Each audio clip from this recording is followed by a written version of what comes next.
Shalom! Você está no podcast Exegese e Exposição. Exegese on demand para você.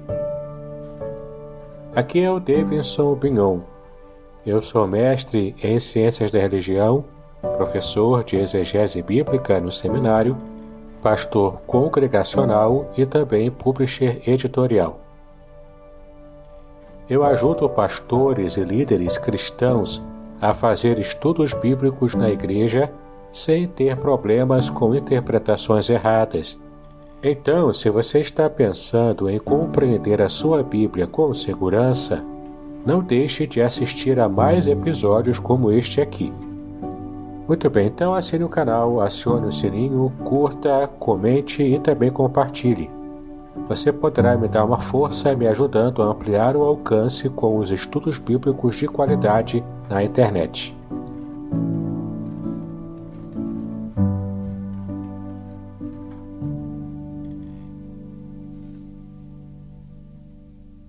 Muito bem, então estamos hoje começando mais um episódio no estilo Perguntas Bíblicas e Respostas Exegéticas. Teremos hoje 5 perguntas, todas elas enviadas por nossos queridos ouvintes, participantes, que têm acompanhado o nosso podcast ao longo desses 3 anos em que estamos trabalhando e que estamos veiculando. Espero que você esteja aproveitando bem todo o conteúdo que apresentamos aqui. Mas antes, vamos ouvir um testemunho bastante interessante enviado pelo irmão Barbosa, com respeito ao canal do YouTube, onde estamos também veiculando o conteúdo dos podcasts ali. Amém, pastor Davidson. Eu já me inscrevi lá, já vi alguns vídeos do Senhor, já há alguns dias já estou vendo alguns vídeos, já dei like lá e estou gostando bastante dos ensinamentos, aprendendo bastante ali. Gosto dos seus vídeos ali, da sua simplicidade também, da sua humildade. Então, que o Senhor te abençoe, vai nessa tua força, que o Senhor é contigo. Amém? Abraço, meu querido. Impressionante, né? Eu quero agradecer ao irmão Barbosa por ter enviado essa palavra de incentivo para que estejamos continuando com o serviço, né, de exegese, com a veiculação dos estudos bíblicos. E você também, se quiser participar, enviar a sua mensagem de incentivo, a sua pergunta, a sua dúvida, é só fazer contato. Você pode fazer contato comigo pelo WhatsApp, poderá fazer contato também por e-mail. Enfim, escolha o tipo de plataforma que você pretende para poder enviar a sua dúvida ou então enviar também uma palavra de incentivo para que estejamos continuando a fazer esse trabalho, tá bom? Espero que esteja sendo bastante interessante para você. Agora vamos passar para a nossa primeira pergunta. Ela foi enviada pelo Francisco Vilela, que também é o meu aluno no seminário teológico e também acompanha como ouvinte os nossos programas. Vamos ouvir então a pergunta do nosso irmão Francisco Vilela, que ela se desdobra em 2 perguntas, na verdade.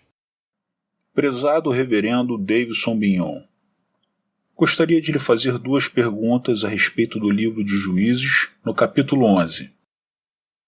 Primeira pergunta é: Jefté, caso saísse vitorioso da guerra contra os filhos de Amon, ofereceria em holocausto quem primeiro entrasse na sua casa, em seu encontro. Por ironia do destino, foi sua filha quem primeiro entrou por sua porta. A pergunta é: sabendo que em Deuteronômio 12:31 Deus proíbe o sacrifício humano, Jefté realmente ofereceu sua filha em holocausto? Ou seja, destinou à morte? Ou a ofereceu em sacrifício vivo, ficando casta por toda a vida e jamais se casando? E a segunda pergunta é: os filhos de Amon ou Amonitas, os quais Jefté combateu e sagrou-se vitorioso, são hebreus que foram liderados pelo rei Amon, de Judá, filho de Manassés? Muito bem, Francisco. A sua pergunta diz respeito sobre se Jefté ofereceu mesmo a filha em holocausto ou se ela foi um sacrifício vivo, sem que ela nunca tenha se casado. E você também fez a segunda pergunta, que diz respeito ao povo amonita, se de fato eles eram judeus ou não. Então vamos começar a responder a partir da sua segunda pergunta, porque ela é mais tranquila, e depois vamos falar da primeira pergunta, a primeira parte da pergunta, que é uma parte um pouco mais complicada, mais controversa. Então, se os amonitas eram hebreus? Não, eles não eram hebreus. Eles descendiam de Amon, filho também incestuoso de Ló, com a sua filha mais nova. Nasceu na caverna de Zoar, após a destruição de Sodoma. Você pode perceber, Francisco, que segundo Gênesis 19, versículo 38, o nome Amon vem de Ben-Ami. Os amonitas, então, ocuparam um território que pertenceu aos Zanzumins, que era um povo grande e numeroso, como os Enaquins também eram. Bom, essas terras pertenciam aos Refaíns, como você pode ver em Deuteronômio capítulo 2, versículos 20 e 21. E além disso, elas se situavam entre o Arno e o Jaboque. Eram férteis e também produtivas. Os amorreus, entretanto, os desapossaram e os empurraram para o leste do Jaboque, confinando-os ao deserto da Arábia. Bom, Moisés desapossou os amorreus, mas deu essa região a Ruben e Gade, que passaram a ter fronteiras com Amon, conforme você pode ver em Deuteronômio capítulo 3, versículo 16. Ao contrário dos seus irmãos moabitas, que eram calmos, lavradores e pastores de ovelhas, os amonitas eram turbulentos, belicosos, nômades, povo cruel, dado ao saque e ainda um povo vingativo. Eles viviam do que roubavam dos seus vizinhos. As suas cidades eram poucas. O livro de Juízes, inclusive no capítulo 11, versículo 13, menciona 20 cidades amonitas. Sua capital era Rabat-Amim, hoje Amã, capital da Jordânia.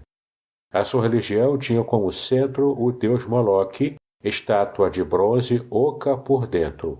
As vítimas humanas, principalmente crianças, eram lançadas em seus braços estendidos e incandescentes. Para sufocar os gritos lancinantes dos sacrificados, fanfarras de tambores rufavam estridentemente. Veja que dado terrível, né? Infelizmente, essa era uma prática muito comum e também estava sempre em torno de Israel, né? Israel, às vezes, sucumbia a esse tipo de prática terrivelmente que desagradava ao coração de Deus, né? É uma coisa realmente horrível. Muito bem, Francisco, agora eu posso me dedicar à sua primeira pergunta, que é mais importante e é mais polêmica também. Quando você se refere a Jefté, se de fato ele ofereceu a sua filha em holocausto, ou seja, em um sacrifício, né, onde ela teve que morrer, ou se ela foi um sacrifício vivo, permanecendo-se, portanto, virgem e sem se casar até o fim da vida.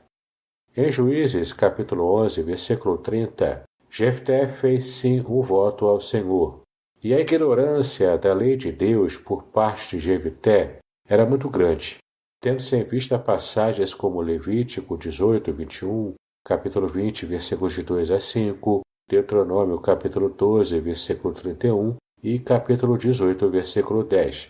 Se de fato ofereceu a sua única filha em holocausto, que era a oferta queimada, né? Como o sentido literal do texto parece indicar, pode-se afirmar com certeza que não agradara a Deus. O sacrifício humano que se encontra em passagens como 2 Reis 3, versículo 7, 16, versículo 3, 17, versículo 17 e 2 Crônicas 33, versículo 6, além de Jeremias 7, 31 e 32, versículo 35, todas essas passagens revelam que tal costume pagão não era desconhecido entre os hebreus. Portanto, alguns até inclusive poderiam estar adotando esses costumes pagãos. Bom, nós louvamos, na verdade, o zelo de Jefté, mas condenamos o seu voto temerário, porque de fato ele fez um voto sem entender claramente o que ele estava prometendo. E o mais interessante é que quando conhecemos a cultura bíblica antiga, percebemos que na expectativa de Jefté, ele apenas estava se referindo ao primeiro animal que saísse da sua porta, da sua casa, e ele visse aquele animal, ele ofereceria a Deus em holocausto. Era essa a ideia, porque de fato era esse o costume da antiguidade. Mas infelizmente Jefté viu a sua própria filha saindo em primeiro lugar, não é? E ele se viu então numa situação muito difícil. Bom, desde a Idade Média, há intérpretes que argumentam que Jefté jamais teria sacrificado a sua filha única, mas que somente a consagraria à virgindade perpétua. As frases "esse será do Senhor" e "jamais foi possuída por varão", que aparece em Juízes 11:39, são as mais proferidas em prol dessa opinião, a opinião de que a filha de Jefté não foi literalmente sacrificada. Bom, mas inclusive temos um texto aqui em Juízes, capítulo 11, versículo 34, que fala sobre a saída da filha de seu lar, que era da maneira costumeira em Israel em casos de vitória familiar. Você pode conferir, então, essa ideia, essa informação, em Êxodo, capítulo 15, versículo 20, 1 Samuel, capítulo 18, versículo 6, e também o Salmo 68, versículo 25. Então, ao mesmo tempo que temos o costume de perceber que os animais é que saíam primeiro das suas casas, temos também esse costume de as filhas também saírem, para poder louvar o pai quando ele volta de uma grande vitória numa guerra. Bom, a tragédia daquele voto de Jefté, que era um voto precipitado, aprofunda-se ainda mais quando verificamos que a linhagem de Jefté ficou cortada, provocando o fim da sua família, o que é considerado uma das mais funestas maldições entre os hebreus antigos.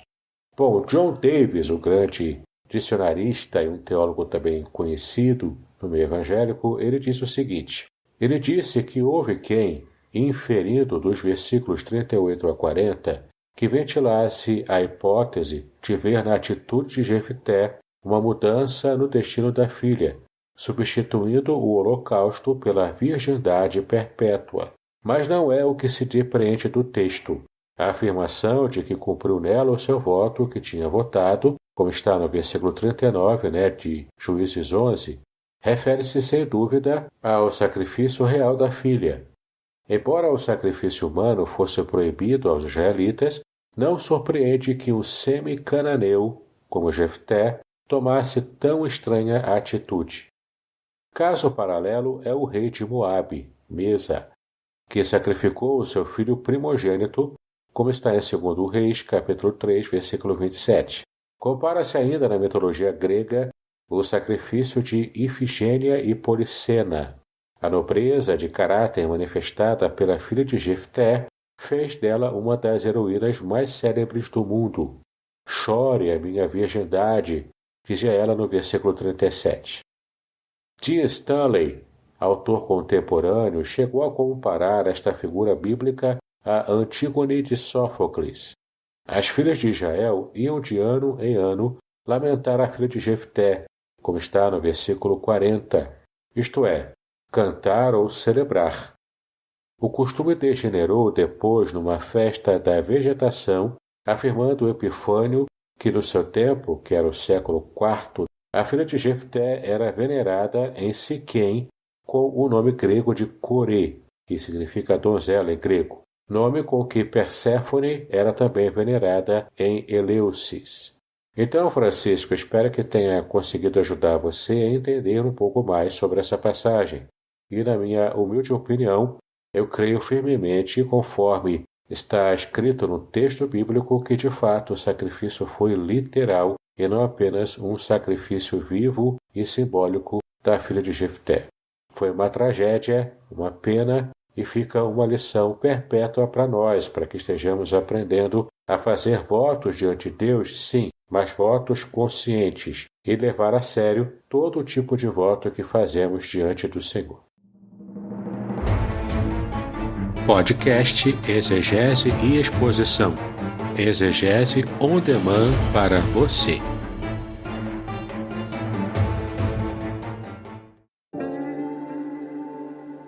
Shalom! Aqui é o Davidson Pignon. Eu ajudo pastores e líderes cristãos a fazer estudos bíblicos na igreja sem ter problemas com interpretações bíblicas erradas. Então, se você está pensando em compreender a sua Bíblia com segurança, não deixe de assistir a mais conteúdos como este aqui neste canal. Muito bem, temos aqui a segunda pergunta feita por Jardel, que é um grande irmão que também tem acompanhado os nossos programas. Vamos ouvir então a pergunta do Jardel. Reirene Tuquírio, boa tarde, professor e pastor Davidson Bignon, tudo bom?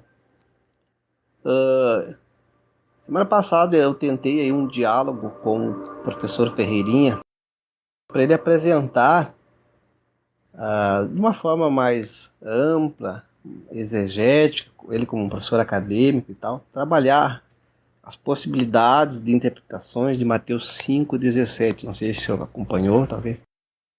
E o que ele fez foi ofender, dizer que eu sou menino, que eu preciso voltar a estudar teologia, enfim, para um professor acadêmico ele deixou muito a desejar e bateu o martelo na tese dele, que haja visto ele estar sozinho na avenida, de que ali o verbo prerô diz respeito ao fim da lei mesmo.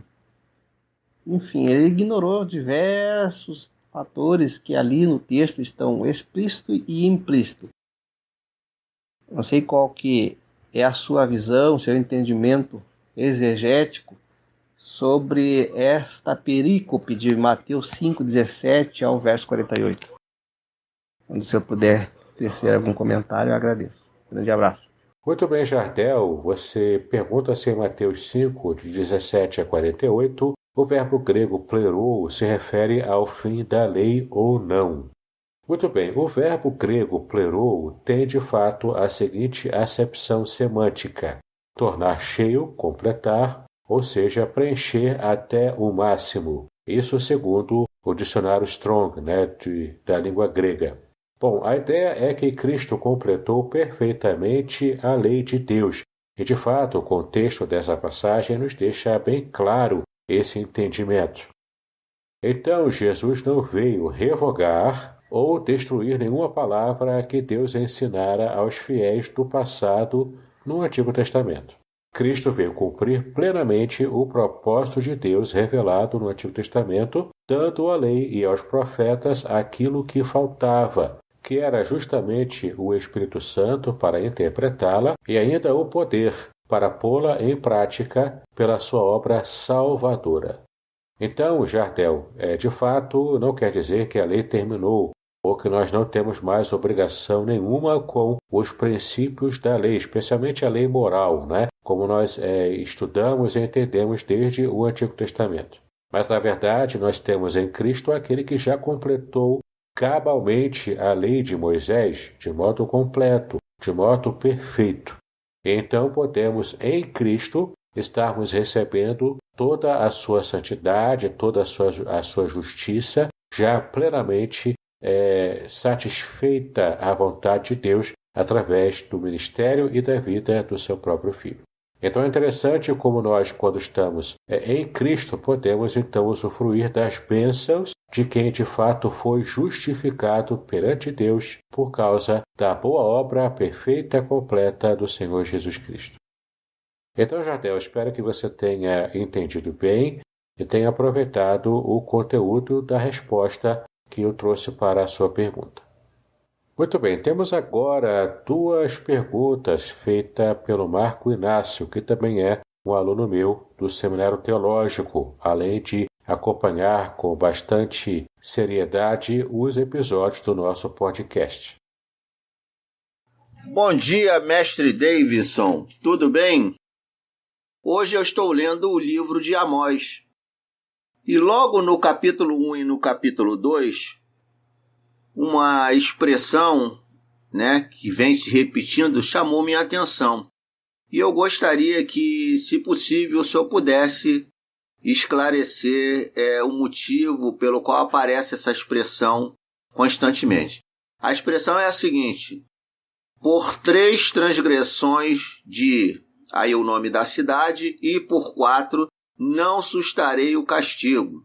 Essa expressão aparece no capítulo 1, no versículo 3, no versículo 6, no versículo 9, no versículo 11, no versículo 13, e no capítulo 2, no versículo 1, no versículo 4 e no versículo 6.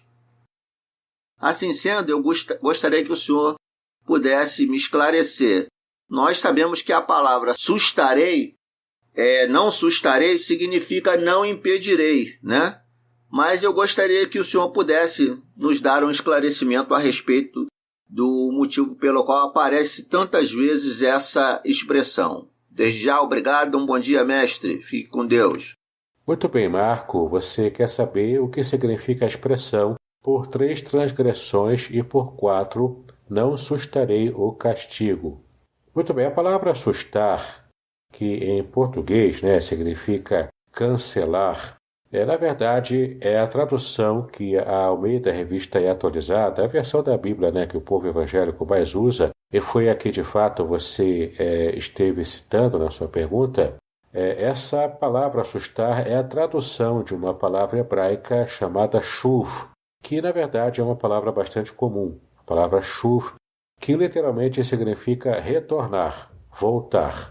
É aquela ideia de dar a meia volta, para poder retornar ao caminho que estava correto, porque houve um desvio por algum motivo.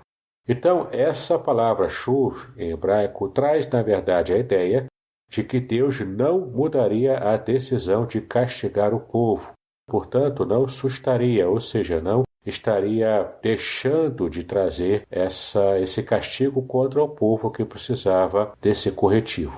Inclusive, Marco, a estrutura frasal que você pergunta, por 3 ou por 4, é na verdade um hebraísmo presente em textos poéticos e proféticos que é bastante usado para dar ênfase. Então, tem várias passagens dos profetas e também em livros poéticos como o Salmo, que usa uma estrutura como essa. Provérbios, inclusive, tem também essa referência, quando usa essa repetição de modo poético, que nós estudamos na poesia hebraica, que chama-se de paralelismo de ideias. Então você vai repetindo para poder criar um paralelo e então reforçar, dar ênfase a uma ideia que você quer apresentar. Tá bom? É muito comum na poesia hebraica, inclusive nos textos proféticos, que, como é o caso aqui de Amós, que de fato usa desse estilo poético para poder reforçar a sua mensagem. Vamos então ouvir agora a segunda pergunta do Marco Inácio. Bom dia, mestre Davidson. Eu gostaria que o senhor hoje falasse sobre a expressão filho do homem. Nós observamos no livro de Ezequiel, que é o livro em que eu estou lendo no momento, na minha meditação diária, e eu encontrei por diversas vezes Deus se referindo a Ezequiel como filho do homem, Quase todos os capítulos iniciais aparece a figura de Deus falando com ele, chamando ele de filho do homem. Porém, quando nós vamos para os evangelhos, nós vemos essa figura, filho do homem, se referindo a Jesus, a sua vinda principalmente. Eu estive observando em Mateus capítulo 24, versículos 27, 30, 37, 39 e 44. Ainda em Mateus, o capítulo 25, versículo 31, também aparece essa figura, filho do homem, mas em referência a Jesus, a pessoa de Jesus. Então eu gostaria que o senhor comentasse sobre essa expressão, uma vez que Ezequiel foi escrito em hebraico e Mateus escrito em grego, ok? Desde já, muito obrigado, um bom dia. Muito bem, Marco. Na verdade, essa expressão trata-se de um outro hebraísmo, como nós vimos na pergunta anterior. Filho de significa procedente de alguém ou de alguma ideia ou alguma coisa. Está associado a alguma ideia também, ou da mesma natureza que alguém ou alguma coisa também. É muito comum, por exemplo, quando o texto bíblico traz filho da perdição, ou seja, é alguém que tem a característica de perdição. Está associado a essa ideia, tem a mesma natureza que a perdição, né? Seria o filho de alguma característica moral. No caso da perdição, uma característica ruim. Mas tem ainda filho de Deus, filho do amor, que é uma forma hebraica, então, de se referir a essa característica especial de alguém que tem essa qualidade, né? No caso, a qualidade de ser o filho do amor, ou seja, ele tem a característica que está associado à ideia do amor, ou o filho de Deus, porque procede do próprio Deus, está associado a ele, tem a mesma natureza que Deus. Olha que interessante. Bom, então quando o texto se refere a filho do homem, está dizendo então que tanto Ezequiel quanto Jesus são humanos, ou seja, está dando essa característica humana, tanto para mostrar para Ezequiel que, de fato, apesar de receber profecias extraordinárias do mundo espiritual, daquilo que Deus estava revelando a ele era um simples homem. E Cristo, quando então usa esse mesmo termo, esse mesmo hebraísmo, que aparece muito em Ezequiel, ele está também se referindo a si próprio como alguém que, embora divino, tem a natureza humana de modo completo, de modo perfeito. Ok? Então, isso que significa filho do homem, tá bom? Significa justamente essa ênfase colocada no fato de tanto Ezequiel quanto Jesus serem seres humanos. Muito bem, chegamos agora à quinta pergunta. Ela foi feita pelo irmão Wallace Silva, que tem também acompanhado aqui os episódios do podcast. Um grande abraço, shalom para você, querido Wallace. E embora o Wallace não tenha enviado um áudio, mas ele enviou uma pergunta muito interessante e eu quero trazer aqui em nosso programa no episódio de hoje. Ele diz o seguinte: em Isaías 48:16, há uma referência ao Espírito Santo como uma pessoa divina, diferente de Yahweh, ou se trata de uma metonímia? É intrigante essa pergunta feita por Wallace, porque simplesmente conhecemos alguns grupos religiosos heterodoxos que falam sobre o Espírito Santo sendo apresentado na Bíblia apenas como uma força ativa ou como uma referência metonímica à ação do próprio Deus, como se dissesse Espírito de Deus sendo uma metonímia, ou seja, uma forma de falar sobre Deus sem dizer que é Deus. É bem interessante a gente perceber o quanto essa pergunta nos leva a algumas reflexões. Mas então ele se refere a Isaías 48:16, que na versão Almeida Corrigida Fiel traz da seguinte maneira: chegai-vos a mim, ouvi isto. Não falei em segredo desde o princípio? Desde o tempo em que aquilo se fez, eu estava ali, e agora o Senhor Deus me enviou a mim e o seu Espírito. Perceba que é interessante essa expressão no final do versículo. Me enviou a mim e o seu Espírito. Eu vou ler para você aqui como está no original em hebraico. Ve'atá, Adonai Yahweh, Shelachani, Verucho, que significa justamente o profeta se referindo ao Senhor Yahweh, e aparece aqui, Adonai Yahweh, Adonai Senhor, e Yahweh, o tetragrama sagrado. Então o profeta se refere aqui ao Senhor, Yahweh, que o enviara com o seu Espírito, em hebraico Ruach. Aqui, essa palavra Espírito está com o vav conjuntivo, exercendo assim o papel de conjunção aditiva em língua portuguesa, demonstrando claramente que há diferença notória entre Yahweh e o Espírito Santo, não se tratando assim essa palavra Espírito de uma simples metonímia relativa a Yahweh. Mas apesar disso, vamos estar dando uma olhada aqui em algumas referências dentro da própria cultura judaica, dentro da própria tradição judaica, para que a gente possa enriquecer um pouco essa compreensão. Muito bem, um grande estudioso hebraísta e rabi da tradição judaica chama-se Rashi. E ele salienta que o Targum de Jonathan parafraseia da seguinte maneira esse versículo, essa parte do versículo. Disse o profeta, e agora o Senhor Deus me enviou e sua palavra.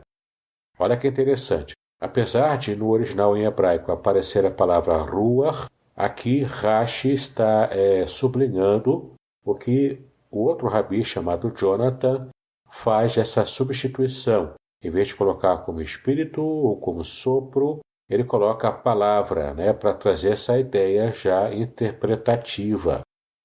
Outro também sábio judeu, Ibn Ezra, ele entende que Verucho, esse seu espírito, se refere a seu anjo, ou seja, em hebraico malach, que significa mensageiro.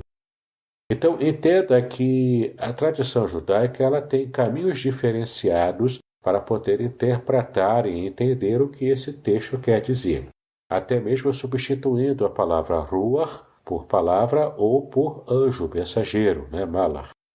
Agora, é muito interessante a gente perceber que quando tomamos a palavra de fato, como ela está revelada no texto hebraico, temos a palavra espírito, como é traduzida normalmente pelas nossas versões em língua portuguesa. E, de fato, quando tomamos então o texto como ele aparece para nós, percebemos aqui que há uma distinção entre a revelação do próprio Yahweh para o profeta e ainda o Espírito Santo, que é uma outra pessoa, como aparece aqui no texto hebraico. Você sabia que existe um grupo de judeus que crê na Trindade?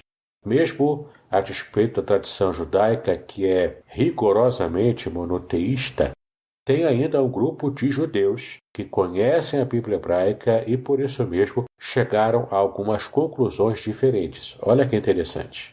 Para conhecer um pouco mais essa visão, essa interpretação diferenciada desses judeus messiânicos, você pode achar aqui no meu canal do YouTube um vídeo especial sobre os judeus que creem na Trindade. Bom, e se quiser ampliar ainda mais o seu conhecimento, eu convido a você a conhecer o meu curso, A Trindade Revelada na Bíblia Hebraica, onde nesse curso eu respondo várias questões em profundidade, inclusive usando informações em língua hebraica, sobre como os judeus messiânicos acreditam na divindade do Messias. E será que a crença na Trindade possui fundamento sólido na Bíblia hebraica? Ou será que é apenas o Novo Testamento grego, como em geral nós lemos em nossos manuais de teologia? Bom, nesse curso você vai ver que sim, a Bíblia hebraica traz uma sólida referência, um sólido fundamento para que você possa então basear a sua crença na Trindade, mesmo apenas considerando a revelação bíblica no Antigo Testamento hebraico. Então é um curso que vale a pena e tenho a certeza que você vai aproveitar bastante caso você conheça um pouco mais e queira então entender como a Trindade é revelada no Antigo Testamento hebraico. Então eu convido a você a clicar no link que está na descrição deste episódio para conhecer um pouco mais o curso A Trindade Revelada na Bíblia Hebraica, além de, na verdade, outros cursos também. Muito bem, agora o que eu gostaria de ver é a sua participação. Entre em contato comigo, compartilhe a sua experiência comigo e quem sabe até se você enviar em formato de áudio, eu possa aproveitar a sua experiência para apresentar no próximo episódio do podcast Exegese e Exposição. Eu sou Davidson Bignon e eu ajudo pastores e líderes cristãos a fazer estudos bíblicos da igreja, sem terem problemas com interpretações erradas. Se você então está pensando em compreender a sua Bíblia com segurança, não deixe de assistir a mais episódios como este aqui. Então, assine o canal, acione o sininho, curta, comente e também compartilhe. Ajude-me a ampliar o alcance com estudos bíblicos de qualidade na internet. Que Deus abençoe os seus estudos, paz e bênçãos sobre a sua vida.